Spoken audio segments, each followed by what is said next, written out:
sort of low single digits up to, 25, 30%, depending on sort of some comorbidities. So patients who have comorbidities like aspirin-exacerbated respiratory disease, GPA, immunodeficiencies tend to have a higher rate of requiring more surgery.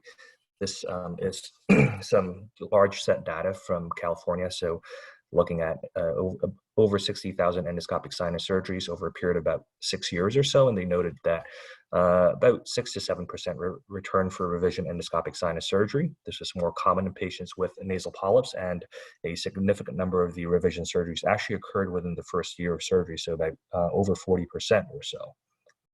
So given that sort of context, let's think about what you would do when you actually see a patient in the clinic, perhaps you're referred from someone else,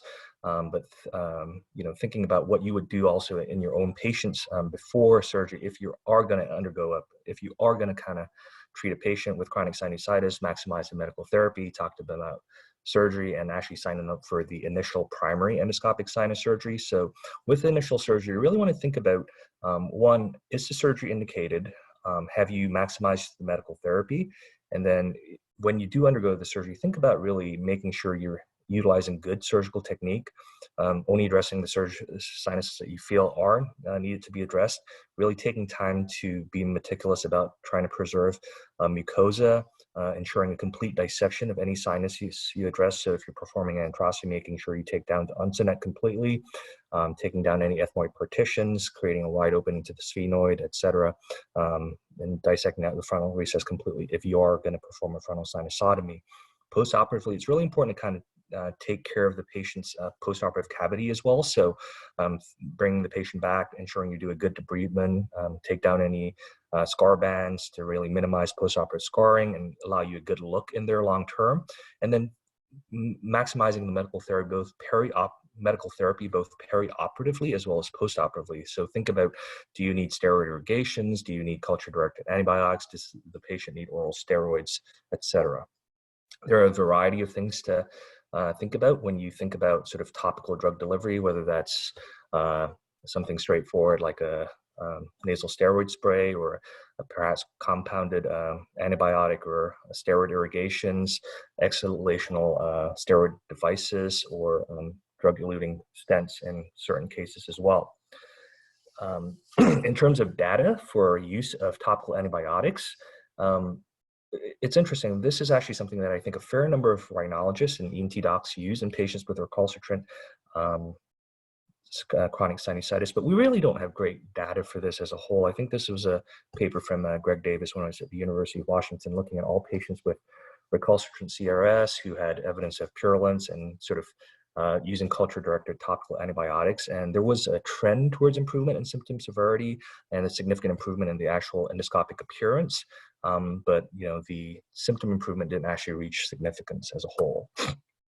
Another way to kind of think about it in your as you're working through these patients, to think about, well, why did the surgery fail in the first place? Why are patients perhaps still symptomatic? And one way to think about it is in terms of the anatomy. So are there things that were left behind perhaps, or incompletely dissected? So this is a paper by Dr. Kontakis down in Georgia, who looked at various anatomic factors that were associated with failure of primary surgery. So when they took the patient back for surgery, what things did they find? And if you can see here, things that were fairly common, lateralized middle turbinate. So really important as you think about doing primary sinus surgery, to think about how you're going to ensure that that middle meatus is widely patent. You can look into the maxillary sinus, into the ethmoid sinuses, and the sinus, depending on the extent of your dissection, and really ensuring you control that position of the middle turbinate well, so that you get good outcomes long term is something to think about. Incomplete ethmoidectomy. So if a lot of times we may see a patient in clinic who's had sort of just a punch through the bulla with sort of the rest of the bulla still in place. I think if you're going to do a revision sinus surgery, when you're doing a primary sinus surgery as well, just making sure you completely dissect out anything that you're working on. It's important. Scarred frontal recess, incomplete posterior ethmoidectomy, retain agar, retain uncinate. So all these things that kind of point towards sort of incomplete dissection of the sinuses that are being addressed at that time. There's several other studies looking at that. Again, there is a variety of distributions depending on the study you're looking at, but really kind of taking some time to think about what might be contributing to sort of persistent symptoms. And this is something that you can often pick up on office endoscopy. So things like you can see here on the bottom right image here, a patient with sort of recirculation where there's a mucus going from the natural os to the posterior surgical os, and this sort of band between the natural os of the maxillary sinus on the left and the posterior placed surgical os. So that can be a reason for persistent symptoms. Regrowth of polyps. You can see here a patient with, this is in the middle image here on the right, this is the right nasal cavity on the right side of the image. That's the septum. And, oh, sorry. You can see here the middle turbinate. You can see the lateral nasal wall here with the arrows along it, and the sort of synechiae point with the yellow arrow pointing to this complete scar, like complete obstruction of the middle meatus on this side. You can also see a lateralized middle turbinate on this top right image as well. And then, you know, in this video up here, sort of just polypoid regrowth as well. These are things that you can pick up on the CT scan too. So really taking the time to go through your CT scan and seeing what's going on, whether that's, you know, on these images here, on the top right, sort of just significant panpolyposis. In the middle image, so this retain sort of cell along the ogren, perhaps an infraorbital cell as well, perhaps some uncinate process there. In this sort of third image from the top, really a whole bunch of retained ethmoid partitions, a retained agar cell, so sort of really incomplete dissection. And then in this case here on the bottom right, in the circle, you can see this left middle turbinate has been sort of partially resected, and the remnant of it has actually scarred over and obstructed the left frontal recess. So really take the time to look at the CT scan, think about your endoscopy, and think about the areas that you are going to address at the time of surgery to ensure that you take care of these issues and improve the patient's symptoms post-operatively. Now, before all that, once you've done your endoscopy, you know, and looked at the scans as well, it really takes some time to think about what other reasons that the patient may have for having the actual symptoms they're having. So, you know, if the patient's primary complaint or one of the significant complaints is sort of facial pressure or headaches, really think about, you know, a neurology evaluation. Think about other patient factors that may affect the success of your surgery long term or impact the need for surgery, and sort of counseling the patient preoperatively as well. So does the patient smoke? Do they have concurrent allergies? Is there a dental disease? Does the patient have some other sort of factor, cystic fibrosis, immunodeficiencies, aspirin accessory respiratory disease, et cetera, that can affect their outcomes? And I think this is really kind of the most important thing. So before you take any patient back for surgery, this applies to primary sinus surgery as well, it's really, really important to really sit down and talk to the patient about what they can expect from the surgery and how likely they are to actually notice a significant improvement in their symptoms after surgery. I don't know if there's really a way to kind of do a poll or anything like this on this. So, but if anyone wants to just kind of type into the group chat or raise their hand, what do you guys tell your patients? You know, so if you're talking to a patient comes in, they've had a sinus surgery, whether it's by you or someone else, for the residents, what would you say? How likely, the patient asks you, well, doc, how likely am I to notice an improvement after this surgery compared to my last surgery?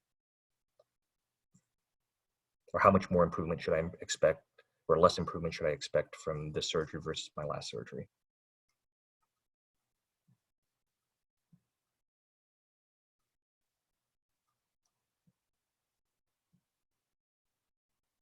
All right, I had an answer. It depends. It does depend. Less improvement with the second surgery. So yeah, absolutely. So, you know, patients who undergo primary surgery as a whole are more likely to notice improvement than patients undergoing revision surgery. So about twice as likely to undergo improvement, to notice improvement on sort of these patient-reported outcome measures and sort of medication use and things like that compared to patients undergoing revision surgery. But interestingly, for patients who undergo the first revision surgery versus the second versus the third versus the fourth, you know, there's not really a significant difference in sort of the improvement with subsequent revision sinus surgeries. There's a lot of data out there looking at outcomes after revision sinus surgery. So it's not that patients don't improve after the surgery in general. If you take them as a whole, they do notice significant improvement in sort of the major symptoms associated with chronic sinusitis, but they don't tend to notice as much of an improvement, or are less likely to notice improvement than those who are undergoing a primary fess. So as we think about it, besides sort of the anatomical factors, what other factors are likely to affect the likelihood of revision surgery? So something that, is sort of fairly obvious, as you go through residency, you see a lot of these patients with polyps and things come back. So this is actually a fairly large study out of Canada looking at revision rates in patients with chronic sinusitis with polyps, and those who also have asthma, and those who have aspirin-exacerbated respiratory disease in addition to that as well. So there's two graphs here. The graph on the left is sort of just noticing polyp recurrence, and then the one on the right is the actual rate of revision surgery. And these are kind of like set up like Kaplan-Meier curves. So the solid line over here is sort of the group where it's just nasal polyps. The line in the middle is the one with asthma, and the last line are the folks with sort of aspirin-exacerbated respiratory disease. So you can see here, really much poorer outcomes in patients who have asthma, and then really much poorer outcomes in patients who have asthma, polyps, and aspirin sensitivity as well. So again, up to 90% revision rate in patients with aspirin-exacerbated respiratory disease. They also notice less improvement in their lower airway symptoms and medication use. And interestingly, there's a couple of things that you can do to that you should think about maybe perhaps a little differently in these patients than those who may not have AERDs. So thinking about really performing complete endoscopic sinus surgery up front, and potentially even a draft 3 or endoscopic modified Lothrop procedure up front, sort of doing maximal surgery for these patients seems to make a difference versus sort of doing a more targeted approach. And the other thing that has really kind of shifted is sort of the outcomes in these patients is really being aggressive about talking to them about aspirin desensitization. This really seems to make a difference in terms of the recurrence of polyps and need for further surgery. Another thing to think about as a whole is whether your patients smoke. So like many other things, including in our field, such as wound healing, facial plastic surgery, smoking portends poorer outcomes long-term and leads to increased rates of revision surgery. So a large study of almost 300 patients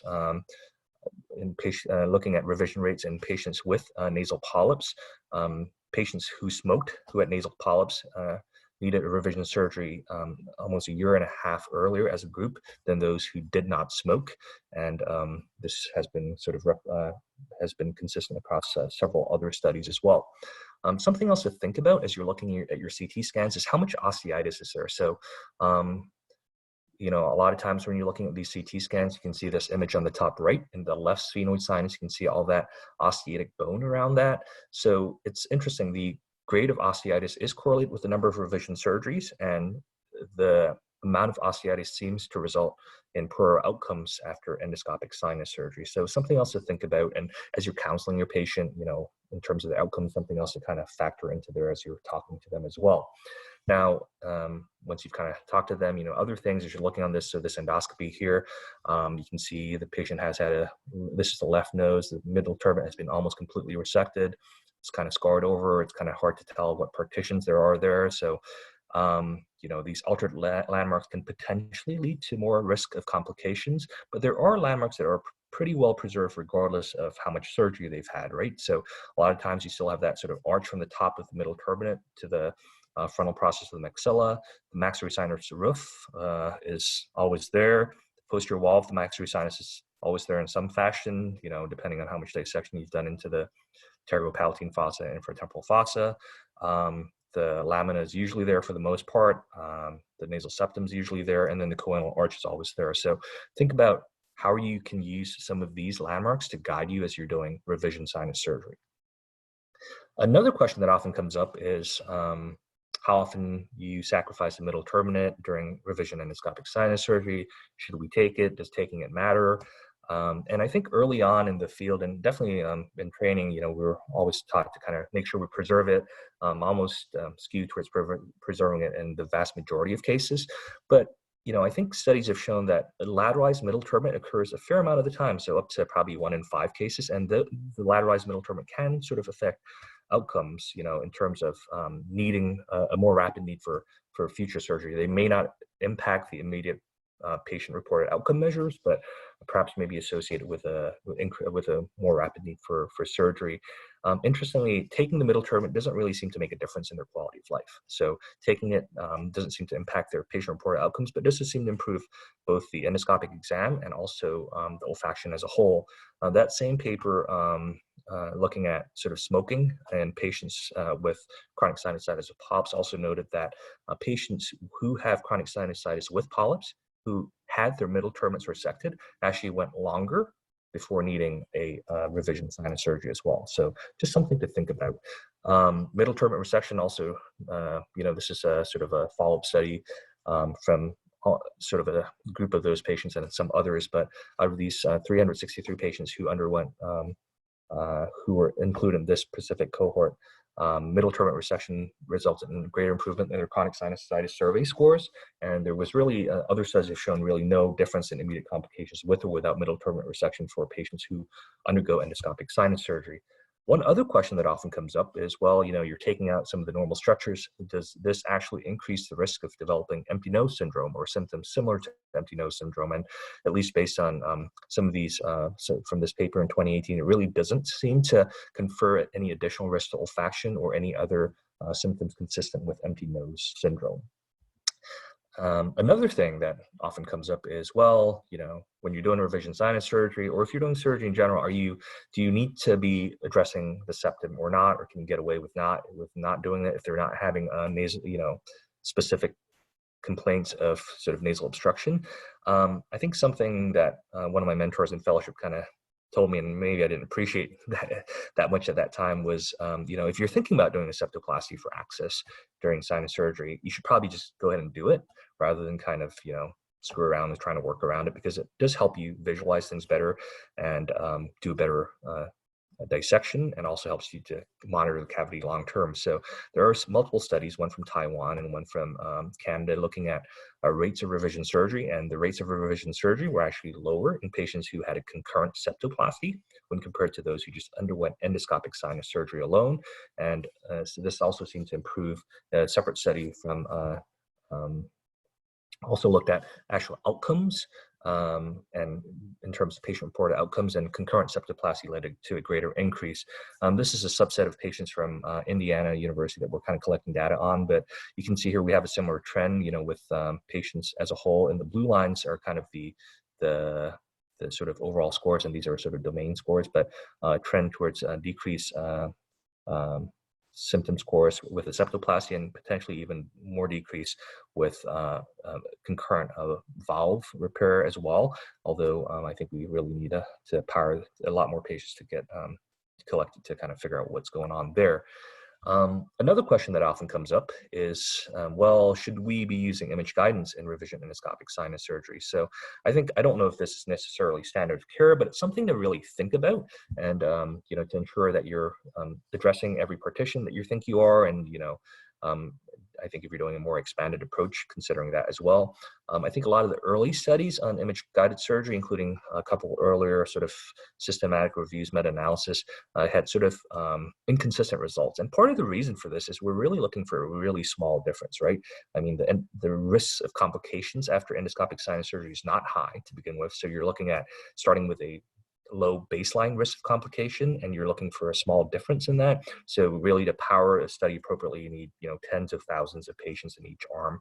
And it wasn't, but more recent systematic reviews have actually demonstrated the benefit of using image guidance when performing quote unquote complex sinus surgery. So that may include revision sinus surgery, tumors, orbital surgery, etc. So something to think about if you are going to take a patient back for extensive dissection.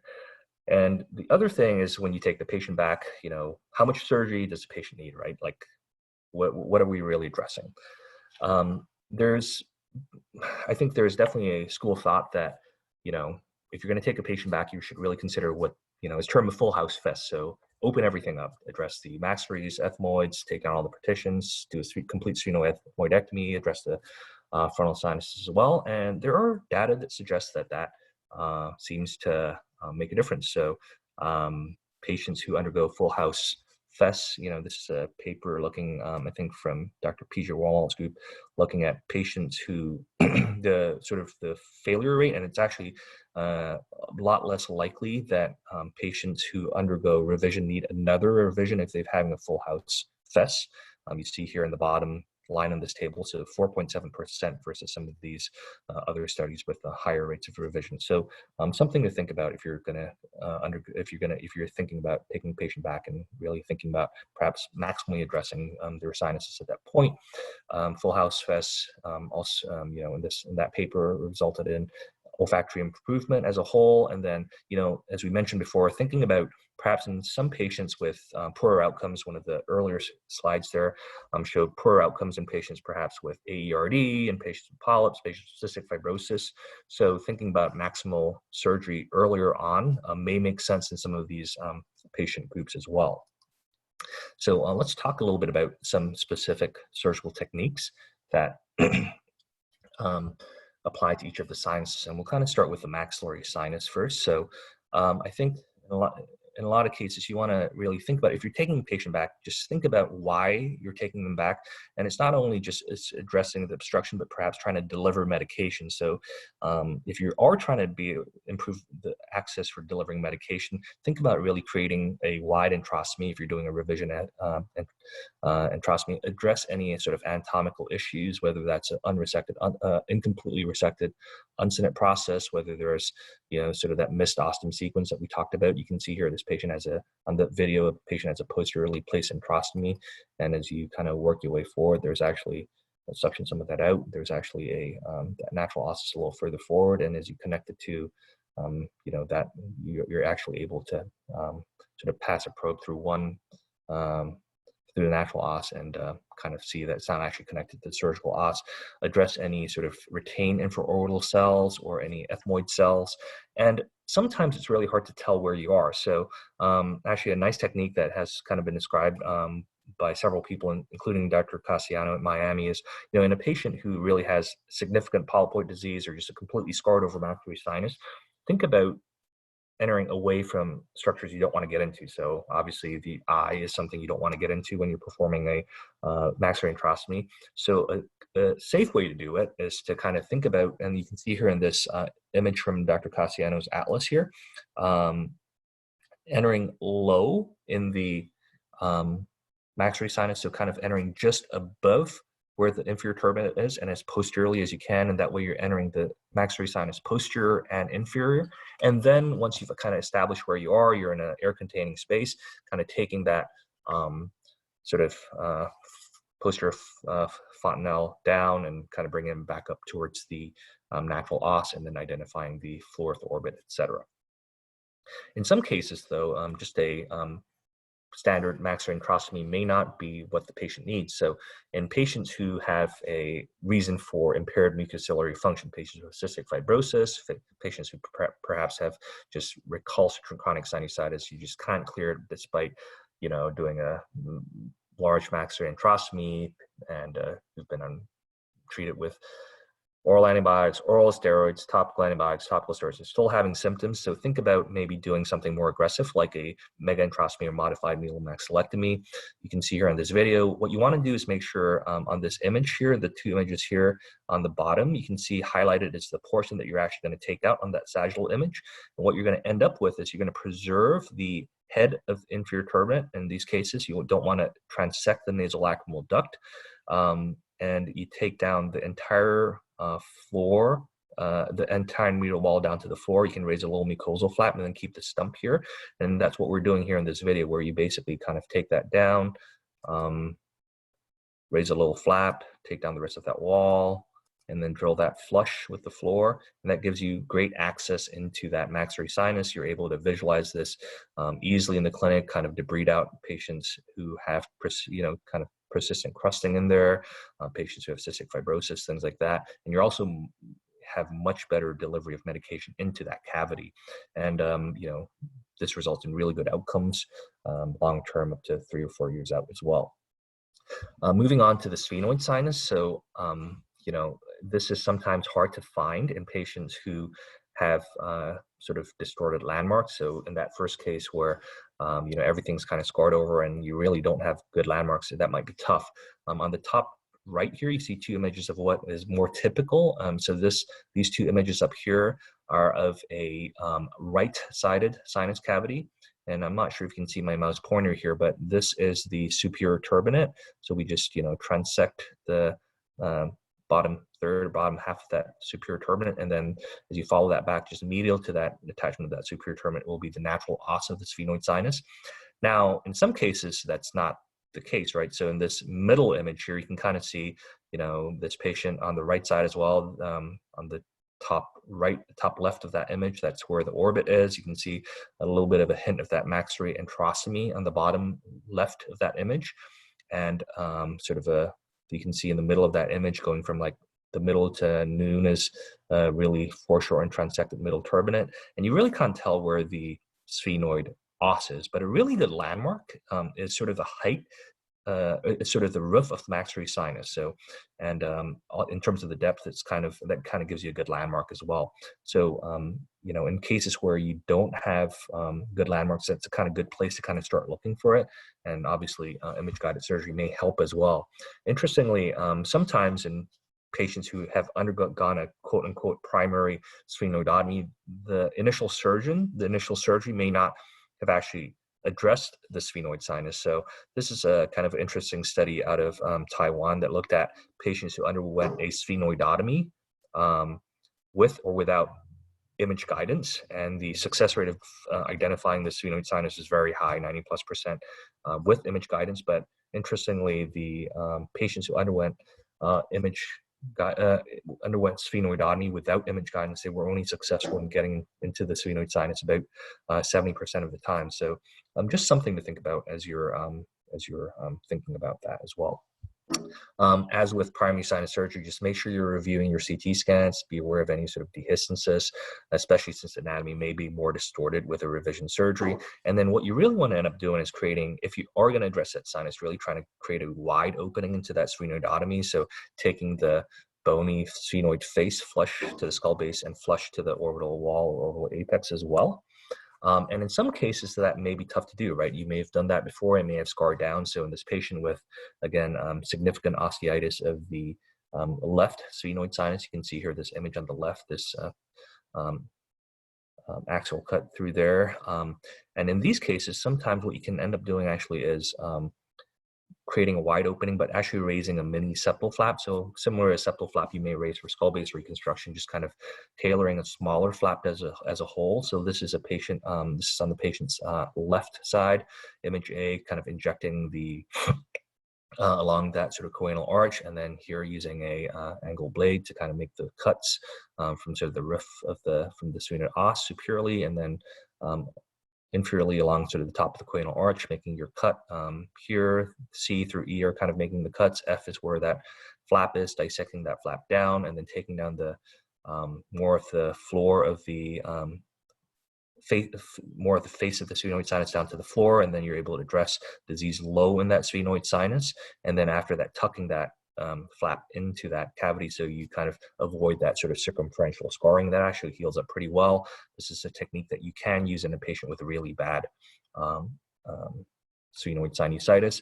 Another technique that has also been described is the concept of a sphenoid nasalization. So essentially, this is similar to what you would do if you're doing a approach for a pituitary surgery, where you're kind of doing a limited posterior septectomy, creating wide sphenoidotomies, taking down the rostrum, taking down intersphenoid septation, and then also doing what you would do for addressing something in the odontoid. So actually, addressing something in the clivus. So taking down that floor of the sphenoid. You can see here on this sagittal cut through this illustrative bone, sphenoid bone on the right, sort of taking all that floor of the sphenoid down flush with the clivus. So something else to think about in patients with really recalcitrant disease.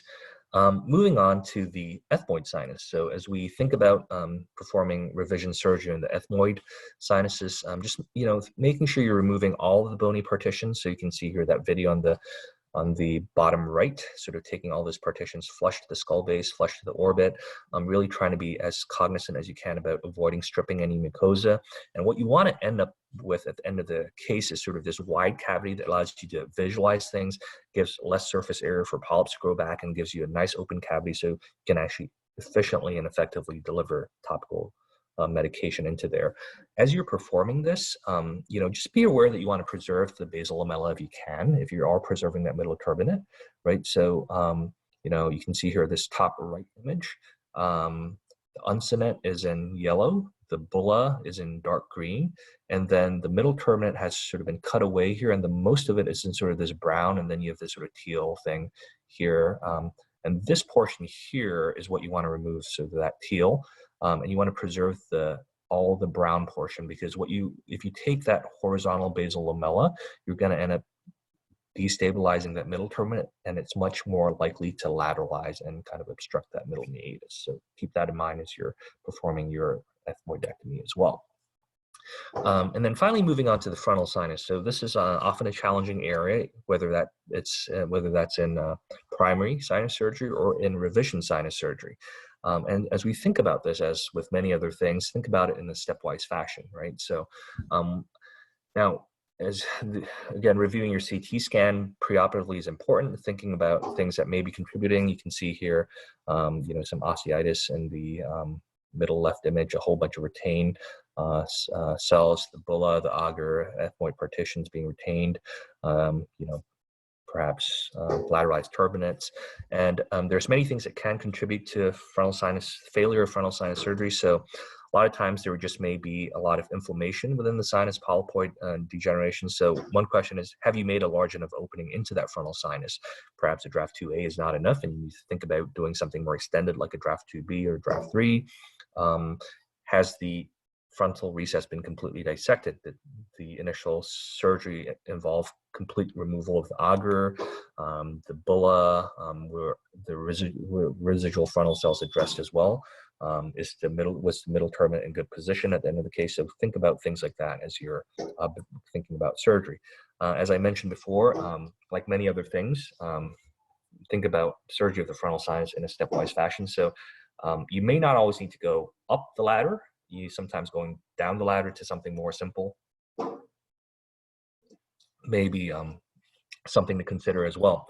So this is a patient here with a sort of a limited problem. They just have an obstruction of the left frontal sinus. In this case, this is the left nose, little portion of the middle turbinate there, and really sliding a probe and dilating, doing a balloon dilation of the frontal recess, sliding the initial dilation, sliding a little higher, and then dilating that up again. And then as you kind of let that down, suctioning out some of that mucus, and ultimately what you end up with is as you suction out all that trapped mucus, it's actually a reasonable opening into the frontal sinus. And this may be all a patient needs to kind of address their symptomatology. So just think about that as you're working through patients. In a lot of cases, though, that's not possible. So in this patient, again, with previously resected middle turbinate, a whole bunch of scarring, hard to really tell what anything is. I think this would be more challenging, perhaps, to try and address in the office. So in this case, sort of addressing, removing the remnant of the auger, taking off the front face of the auger and the back wall, ultimately with a auger punch-out procedure, probing for the natural opening, removing some of these partitions, and as you work your way around, removing some of that mucus, and then you end up with a fairly nice opening into that left frontal recess. And this may be all the patient needs, sort of just a revision draft 2A, and then if you need to, placing a stent after that as well.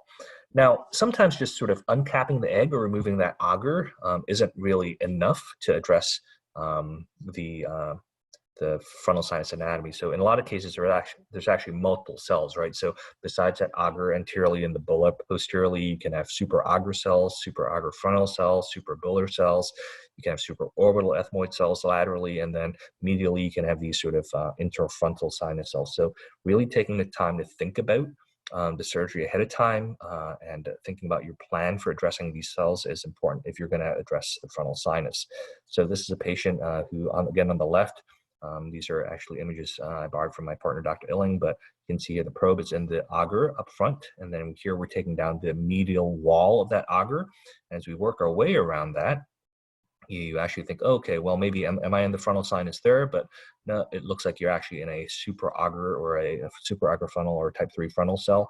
And as you work your way around that cell and kind of remove some of those trapped secretions, you end up in this cell, and you think, well, is that the frontal? Oh, actually, that's a interfrontal sinus cell. And you take down that partition between the interfrontal sinus cell, and then there's this sort of mucosal band there, and you incise through that, then you end up in the true frontal sinus. So just think about that. Sometimes anatomy can be a little more complex, and you just have to be prepared, have the right instrumentation and the right training to address that. In some cases, just a complete dissection of the frontal recess through a draft 2A may not be enough. So think about what else you can do. So the next step up is thinking about doing a draft 2B frontal sinusotomy. So in this procedure, what you end up doing is you do a draft 2A, and then you take down the anterior attachment of the middle turbinate, the superior anterior attachment of the middle turbinate, and then you remove a portion of the frontal beak, and then you take down the floor of the frontal sinus from where you have where you initially open the frontal recess and take it down to the midline, and then dissect out all the cells. And this actually will allow you to get fairly lateral into the frontal sinus. So you can see here in these images here, not only does the patient have this sort of central frontal sinus disease in the midline, but also has a sort of cell laterally in that left frontal sinus. So in this case, again, what's been done is this is actually view into that left frontal sinus. The middle turbinate has been resected down to and then the floor of the frontal sinus removed to the midline. And what that allows you to do is use kerf instrumentation to get really lateral in that frontal sinus and open up a lot of these partitions with a Hoseman to where you can actually get all the way lateral into that frontal sinus and address that there. And that's a postoperative image there. And then the next step then is to think about the next step up the ladder. So a draft 3 or a modified endoscopic Lothrop procedure or frontal drill out is essentially doing a draft 2B on both sides and then performing a superior septectomy and taking down the interfrontal septum. So you can see here this sort of illustration on the top right, and on this image down here, you can see what they're actually doing. So you're taking down the beak, reducing the beak, and then on this coronal image, you can kind of see essentially what you end up doing is you have a septectomy, you do a draft 2B on both sides, take down the inner frontal septum, and create this large common pathway for things to drain. This typically doesn't always need to be done. Less than 15% of patients actually need something like this, but you should really think about this in patients who perhaps have aspirin exacerbate respiratory disease, significant polyp burden and disease. And those are cases which perhaps thinking about doing that up front may be something to consider, at least based on the Australian data. In terms of the outcomes from doing a draft 3 or modified Lothrop procedure, so Dr. Sindwani did a review over 10 years ago now, systematic review of all those cases of these modified Lothrop procedures. So this actually expanded to include a lot of the early outcomes as well. So the majority of cases, so over 2/3 were for frontal sinusitis or mucocele. There were a few that were for tumors as a whole. And what they found was, about 15% of patients who underwent a modified Lothrop or a draft 3 needed more surgery. And of those 15%, of those 15% who underwent more surgery, or actually 14% who underwent more surgery, 80% of them were able to be salvaged with a revision endoscopic procedure, and only 20% actually needed an osteoplastic flap without an obliteration. Now, if we look at data that has been collected since that systematic review, the success rates seem pretty good in the short term, so anywhere from 80 to 95% in over 3 to 4 years. But perhaps over the longer term, if you're looking at 10-year outcomes. Success rate may decrease. There's things that people have tried to do to help improve that, and we'll talk about that in a second, but this is an example of a patient who had a modified Lothrop procedure. The initial part of the video is just kind of identifying the frontal recesses. So I'm actually going to go over some of these images on the right. So the top right image actually shows kind of performing the septectomy. The middle image here shows drilling the frontal beak, and then what you end up with is this image on the bottom right, where you have a septectomy. You can see this is a view into the right nasal cavity. The right middle turbinate has been taken down. You can see the right frontal sinus, a draft 2B has been done. And then the other side, you're able to work through both sides of the nose. And then as you take down the interfrontal sinus septum and that frontal beak, you end up with a nice wide open horseshoe cavity. So this is an older video, but you can see here as you're dissecting through, you're drilling that through, and you can end up with this nice cavity. More of that interfrontal sinus septum can be taken down as well, but you get a really nice view into both sides of the frontal sinus all the way laterally. And this is sort of a post-operative image a couple years out.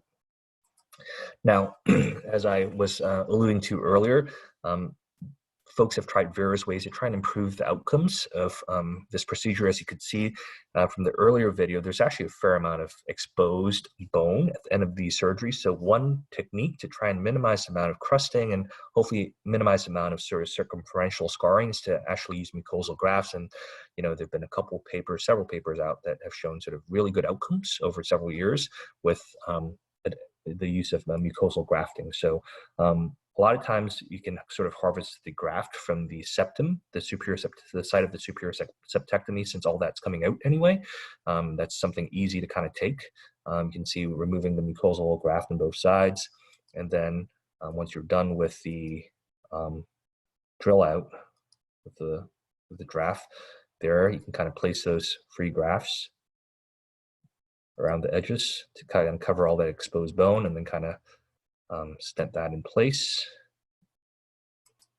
And folks have also described various sort of local rotation flaps to kind of get mucosa up against the exposed bone as well. So something to think about.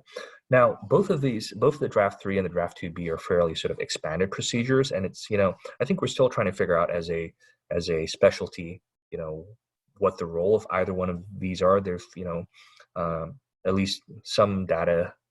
There are some data that suggest that the outcomes are actually fairly equivalent for patients who need revision surgery, whether you're doing draft 2B or draft 3, or maybe a draft 2B bilaterally in a septectomy. So I think there's variations, and I think that this is still something we're trying to figure out as a specialty. And then again, post-operatively, think about really making sure you do a meticulous debridement, address any synechia, make sure the patient's really optimized from a medical standpoint, both perioperatively and then post-operatively as well, and when using any sort of topical drug delivery mechanisms that we use as a field. So in conclusion, before considering revision endoscopic sinus surgery, really think about why that patient initially had surgery. Make sure you're really maximizing the medical therapy. Think about other reasons why that patient may have symptoms and why you're operating, and ensure that you and the patient are on the same page. Really sit down and have a discussion with them about what the likelihood of improvement is going to be. Now, if you are going to do revision sinus surgery, then think about, what the extent of surgery is going to be. Do you have both the skill set as well as the equipment, to be doing this surgery, and plan ahead for that to make sure that that's available for you. Think about expanded approaches for recalcitrant disease, like we've talked about, whether that's for the maxillary sinus, the sphenoid, the frontal sinuses, and then really make sure you continue medical therapy again, like for primary endoscopic sinus surgery. Revision sinus surgery is an adjunct, as an adjunctive procedure for what is primarily a medical disease. So that's really all I have. I'm just going to have a quick shameless plug here. Our anatomy course is typically every July. We have the opportunity for residents to come. It's a week-long course that covers all of otolaryngology, free flaps, skull base, lateral skull base, necks. It's 6 days long. There's unfortunately this year, because of the coronavirus, we're kind of postponing it. Next year will actually be, I think, the 105th version of our course. So thank you for letting me speak today. I hope all of you Have a great weekend, and I'm happy to take any questions.